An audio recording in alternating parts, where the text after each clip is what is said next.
G'day everybody, how are you going today? It is so very good to see you. Now today we are shooting on the Z7 II and we're going to talk about the Z7 II, and I thought, what's the best way to show it off? Well, it's to use it. So we are shooting in 4K, flat profile, 23.98 frames per second on the absolutely stunning flagship 50mm 1.2 at f 1.4, just because I like to mix it up, not because I don't trust it at 1.2.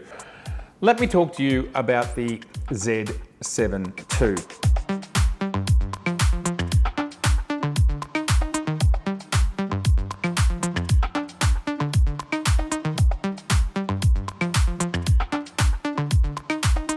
A lot's been talked about with the Z7, and a lot of what's in the Z7 II is from the Z7. So I want to firstly talk about, I suppose, the differences. Let's start with the stills side of it. We have faster frame rates, that's good. We have a better focus system, that's good too. We have face detect and animal detect modes, which are more easily selectable and work better. We have two processors. Well, we can see a little bit of what those two processors can do. Like I've said, we've got faster frame rates and we've got superior focusing systems. The next one, which flicks us over to video, is we've got 4K 60 frames per second instead of 4K 30 frames per second. Now that's a significant jump. That's doubling the pipeline. Well, they've doubled the processors. I do think we're basically in firmware almost version 1. They've just done a bug update and an update for the Blackmagic, I think it is. I don't think we've seen the first formal update, which might see continued and further improvements in all sorts of areas. Low light, focus acquisition, general focus acquisition, maybe some other video specs will come out of these cameras because of the two processors. I don't think they have been fully exploited yet. Differences, well, the ergonomic experience is the same, the button placement is identical, the chip in there that we're shooting with is identical. We've got the same, what is it, 45.7 or 45.6 megapixels, it's the same.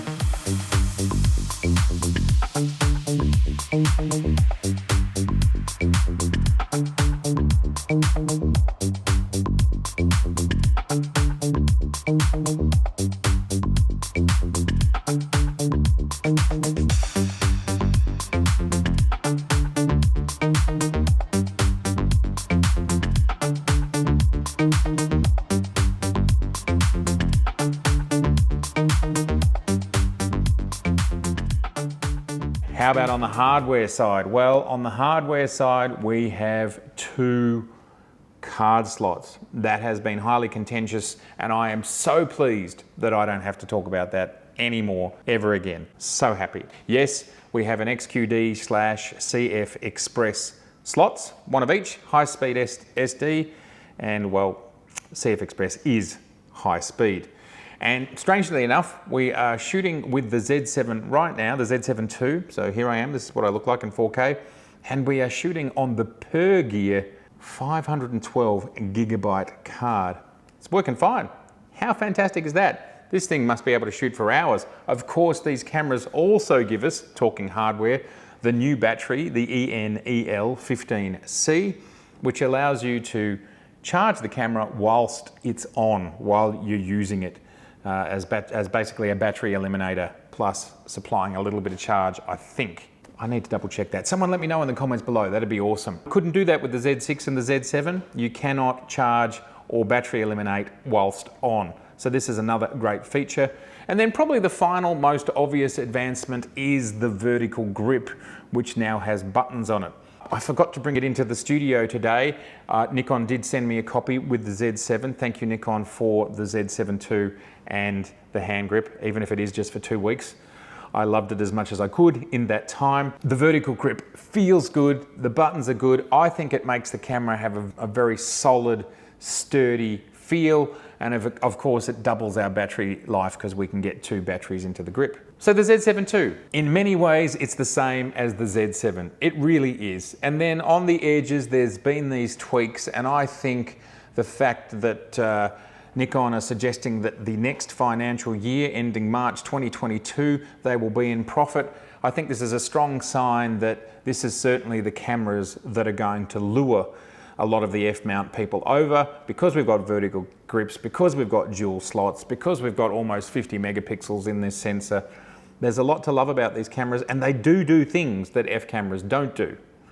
Now, of course, we can talk about focus. Let's grab focus and put it to one side. Focus tracking, by the way, which the more videos I watch and the more people play with these cameras, I think the more we find out that the tracking is actually pretty good.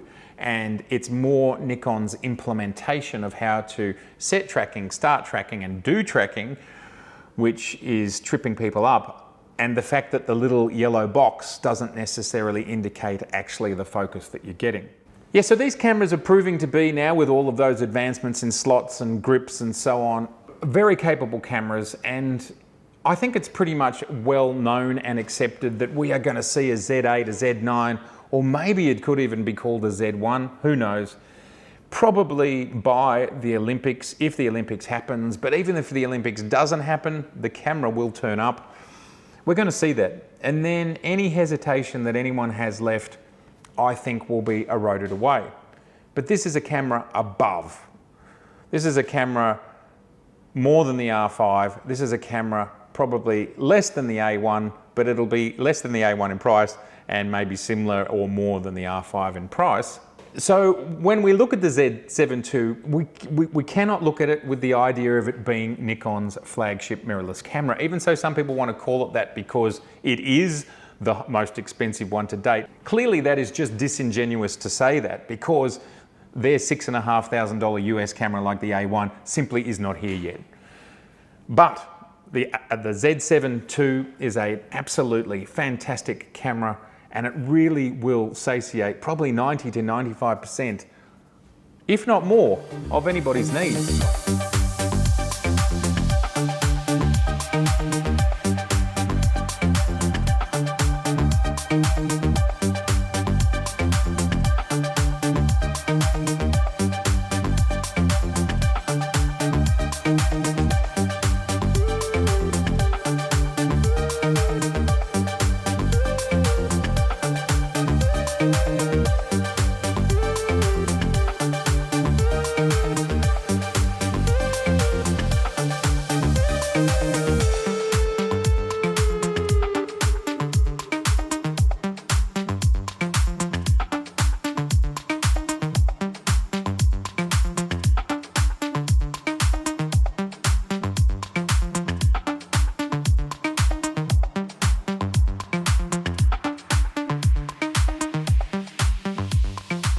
Part of looking at the Z7 II is looking at the glorious files that come out of it. Color is fantastic, rendition is great. Firstly, let's just start by having a look at the fact that this is, yes, the Nikon Z7 II with version 1.00 of the firmware, so it was not updated. Now, this is a file shot with the lovely, I have to say, the lovely 24 to 72.8.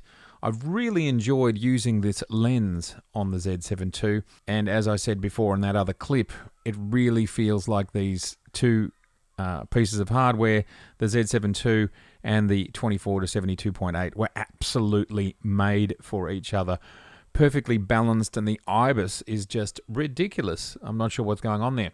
Anyway, I want to show you these files. Let's jump into, now we're using Capture One, the latest version. Obviously, it's running. So here it is, and we are using the now inbuilt profile. They've made this new one called the Pro Standard. We could go flat. That's fine, makes no difference. It's actually quite a nice file. I like that, and that renders really quite realistically. So this is as close as I can get to it being, you know, neutral. Let's call it a neutral. Well, flat's another way of putting it. And I want to just show you, if we look over here in this area, this is pretty dark, as you can read by the RGB values. So if you look up the top here, where these numbers are changing, this is the red, green, and blue values. So if you go to white, you can see that's not really a hot white, but it's getting towards white. This is white. See how they're getting almost up towards 255, which is where they would be white. And then if we go over here, they're almost at 0. So that would be black, black. So this is almost considered black, black by Capture One. But what's amazing about the Z7 and the Z7 II, the Z6, the Z6 II, and so on, is the dynamic range. Class leading, and you can just bring these files up, up, up, and you go from, sorry, it's just redrawing. We can see it's redrawing. And these files suddenly become visible and they change. That's great that you've got so much dynamic range in there, and we can zoom in and we are at 400%. Now in the Z7 and the Z6, you would see banding here, which was believed to be to do with the on-sensor focus system. Here we are with the Z7 software version 3.1. These images are a couple of months old, taken with the Nikon Z50mm 1.2S. We're going to zoom into 400% like we were before. Now, this problem with the banding didn't really occur very often, in the sense that you don't often push your files this hard, and it was never really a problem. Like, I'm super happy with how this image looks.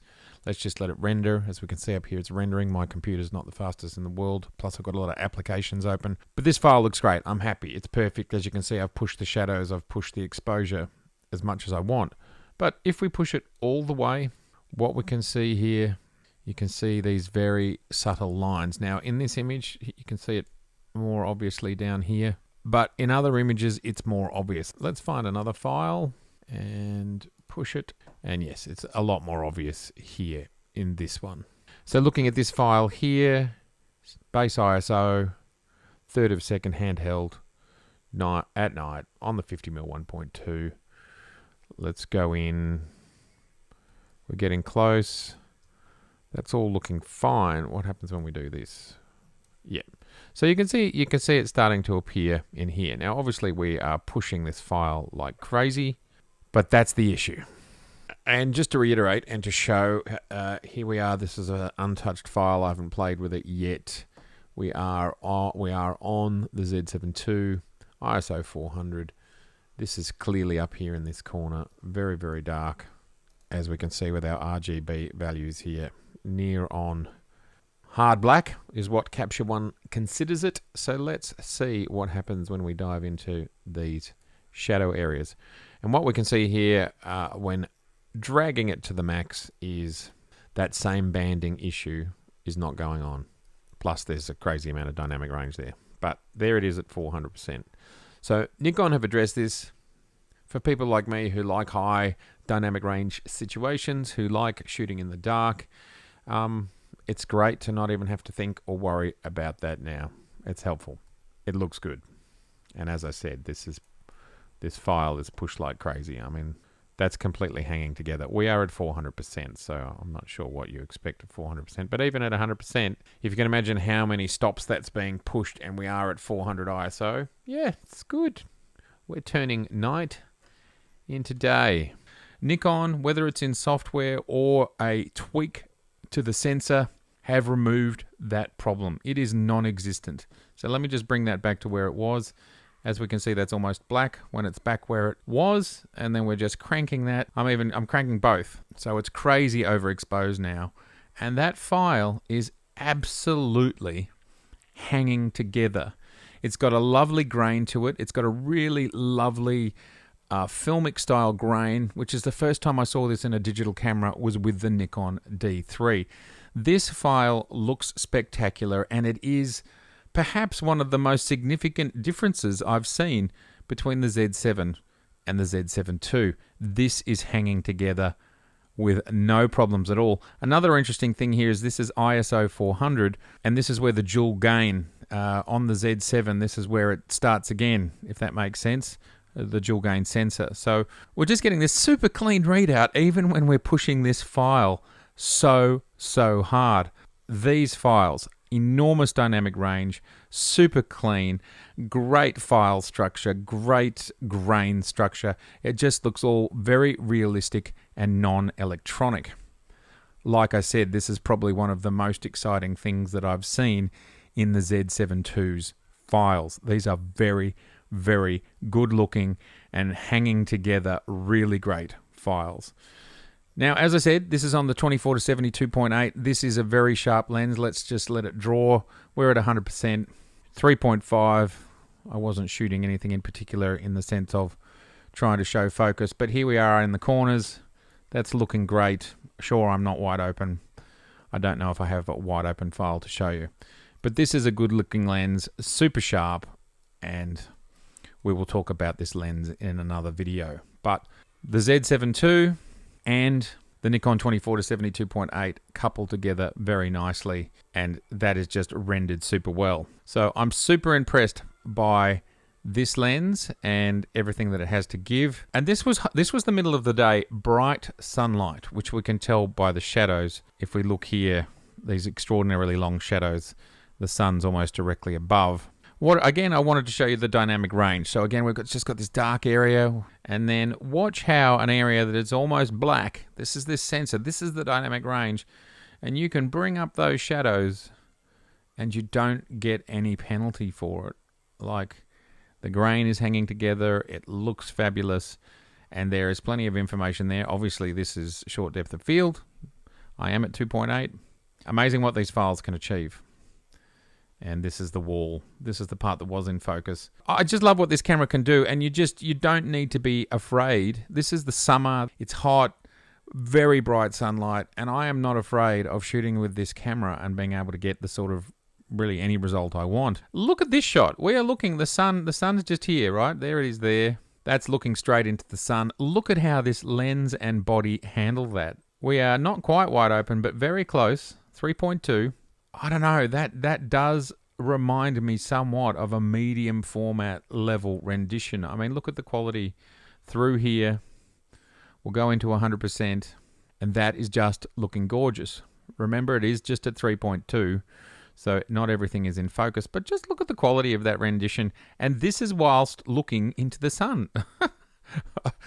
Very impressive, the Z7 II, very impressive, the 24 to 70. By the way, I'm so impressed by how balanced and how responsive and how good the IBIS is on the 24 to 70 2.8. I will be buying one. It's very impressive. Now, some of you might have seen this on my Instagram, and if you haven't seen it on my Instagram, then you probably need to subscribe to my Instagram. This is the Z7 II with the 50mm. So Z7 II with the 50mm 1.2, running version 1 of the software. It was actually supposed to improve with an update to the software. But again, these files, they are just delicious. Maybe we don't want that one because that's too rude. What do we think? Too rude? This is the camera at night. It's low light. I've deliberately dropped the ISO to 64. We are late. We are at 1.2. So here's the 50mm at 1.2, wide open. And because of that, we're at 640th of a second. Let's go to 100% and just have a look at how sharp all of that is. Now we're at 200%, so it's obviously not going to look sharp because we're pixel doubling. So let's just go back. Sharp. Sharp. Just crazy sharp. This lens is just so good. With the Z7, again, it's like these two things have been absolutely optimized to work together so well, which of course they should have been because they're made by the same company. But then if we want to completely change the look of this file, we can bring up the shadows. We've shot at base ISO, so there's no penalty.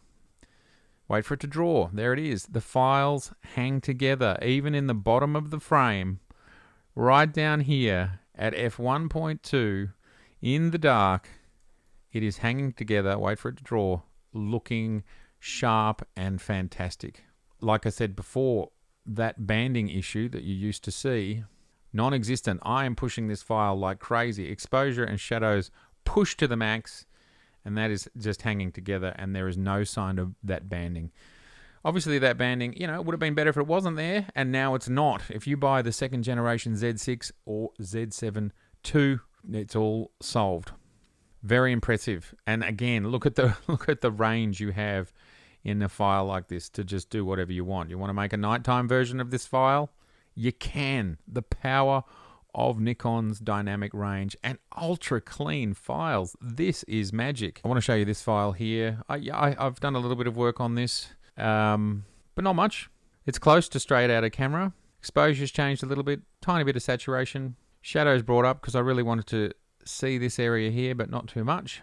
And I probably did a bit of vignetting. Yep, done a bit of vignetting. But this is superb. This is shot on the 24 to 72.8. Let's go into 100%. And just look at the rendition here. The quality in here. We are at ISO 400. So not quite as clean as 64, but still, this is just really super. I mean, look how gorgeous all of this area through here is. So nice. Really impressed with the 24 to 72.8, the 50mm 1.2 lenses on the Nikon Z7 II. If there wasn't a sense that maybe a Z8 or Z9 was coming soon, I would be moving forward on this camera 100%. I do think there's a couple of things they've done here with the sensor, like fixing the banding, the way it just all seems to work smoother and more effortlessly due to the two processors. It's got a lovely feel about it. The Nikon feel coupled with these just spectacular lenses. What it does is it allows you to have a vision of the image you want, and then it's super easy to capture the image that you want. I find it ridiculously easy. The gear just goes where you want it to go. It does what you want it to do. You think, oh, can I get in this low light situation, in this super low light situation, it's just drawing here. Can I pull this off? Can I get this shot? And here we are. Look at this. The sun has set, and I just love the rendition, the quality, the detail. It's just all there. And this is wide open, 70mm wide open, 2.8, 30th of a second. Spectacular. Great work, Nikon.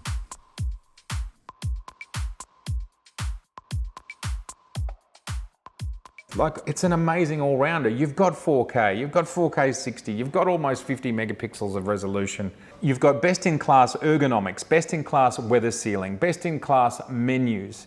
You've got great logic into how the system works between stills and video. Still, from my perspective, far better than Sony's implementation, where you literally are changing modes.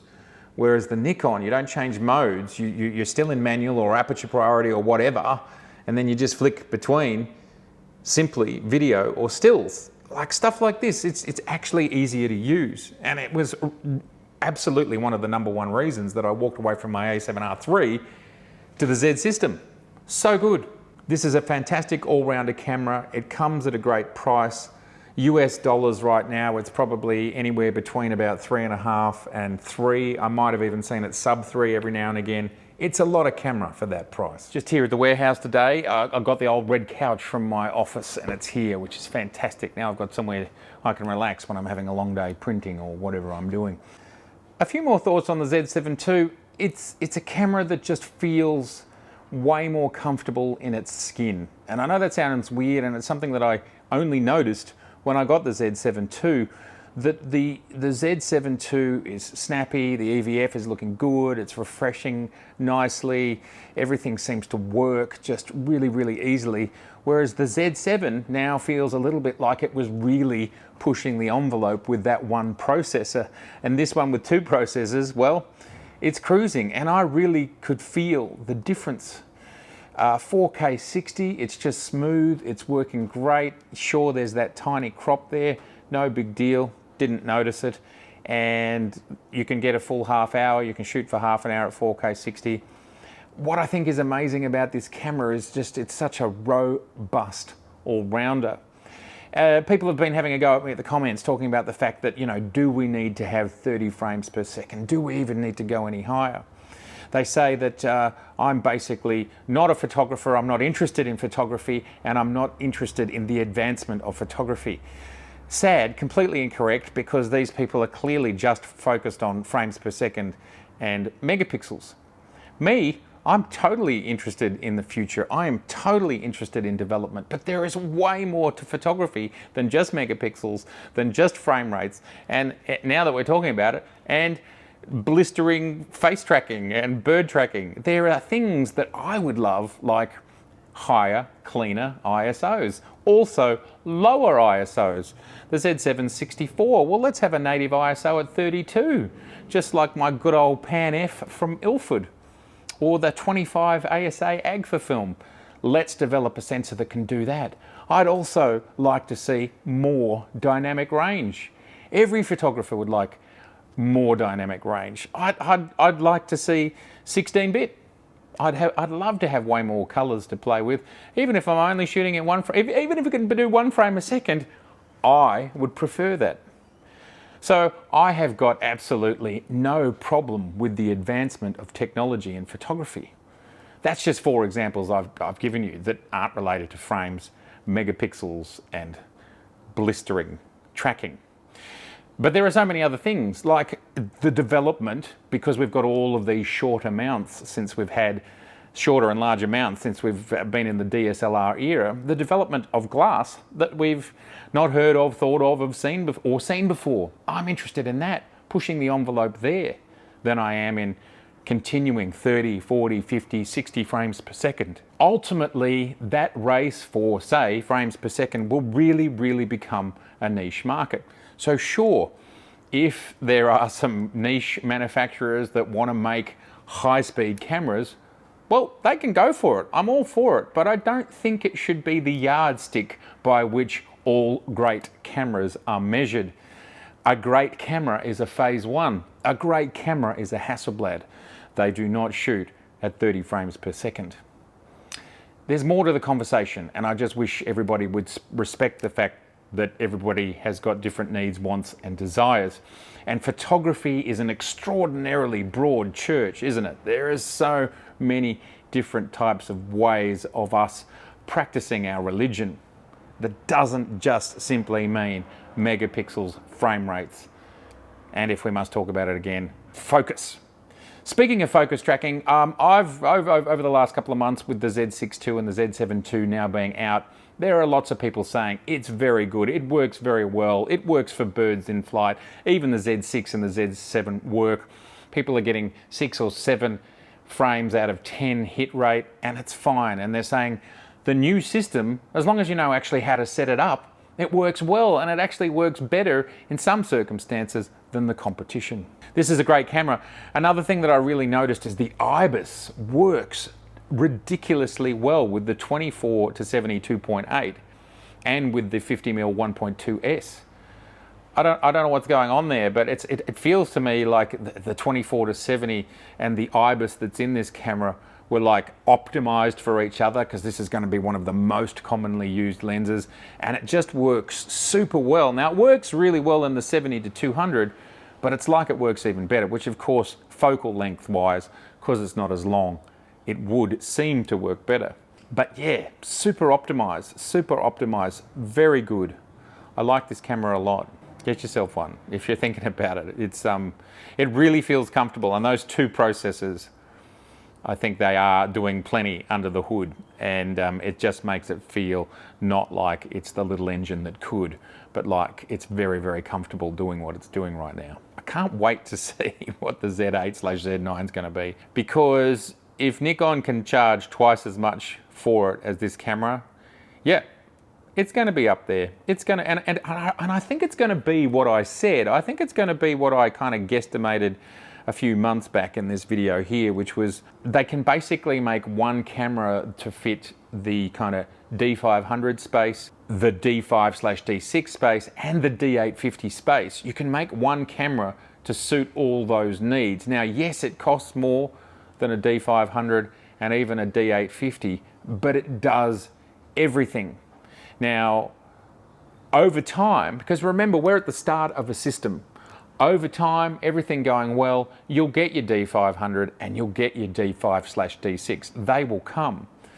But for the first top of the range mirrorless camera, this will cover everybody's needs. I think it will come in between 45 and 50 megapixels. It will be between 20 and 30 FPS. I think it will have 8K, and it will have fabulous focus. And who knows what else. So that's where I think it'll land, and yeah, using the Z7 II, anything better than that is going to be a camera that I think we'll all be excited about. All right, everybody, well, as usual, thank you so much for being here. I would love to know your thoughts about a Z7 II. Now, I've heard from a lot of you in the comments already that a lot of you have it, a lot of you are waiting for it.